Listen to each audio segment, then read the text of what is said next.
1 week ago today, Wainwright RCMP were called to the Holt Hutterite colony near Irma over concerns over a possible drowning. A kayak was found drifting on a slough early on July 14th, and later that day, the body of 26-year-old Brian Shetter from the colony was discovered by a dive team. RCMP are reminding people to always consider water safety during summer activities, since this is the time of year when more drownings happen.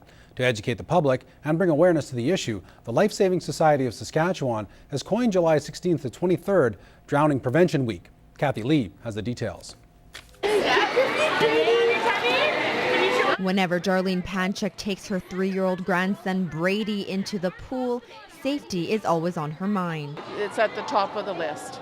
Water safety is at the top of the list. Since summer is a popular time for families to head to the water to cool off, the Life Saving Society in Saskatchewan is promoting Drowning Prevention Week this month. Just to make people aware that water is dangerous and people do drown, and everybody has to collaboratively get the message out that they're about education and ways to stay safe in the water. According to statistics from the Life Saving Society, there have been 10 reported deaths in Saskatchewan since May, 4 of those being children. Most accident happens in lakes and water, so the lessons of safety need to start right here. It's always important that they get used to the water here and know what to do so they don't do it at the lake. Ever since my kids were little enough to be exposed to the water, we brought them in the water. Ever since they were 2 years old, we put them in swimming lessons. It's so important that they feel comfortable in the water, that they don't panic if they get over their head. Being safe in the water is a lesson Caitlin Miller stresses even to her youngest swimmers. The younger class, we always ask them, okay guys, who goes in the water first? And if they don't respond, teacher, then they have to say a pool rule before they get into the water. And it's not just the kids who need to be educated, it's the parents too. Adult lessons that they can join, and they can even ask their instructor. Their instructor is very open. Always have somebody there supervising them when they're in the pool or lake or wherever. Have safety devices on, like life jackets. Kathy Lee, Newcap News. Midwest Family Connections officially launched a new group today.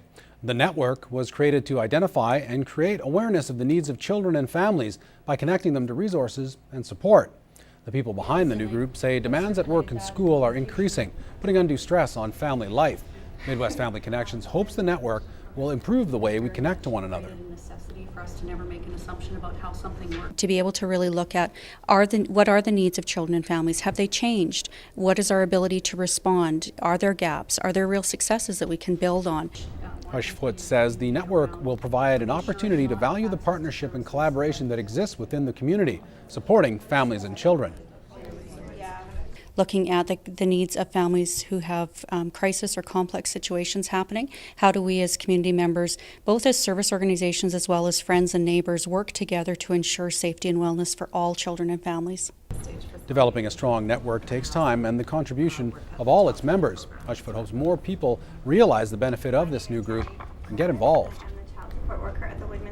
An opportunity for community volunteers, business groups, mentors, whoever in the community may have time, expertise, or resources to contribute to families.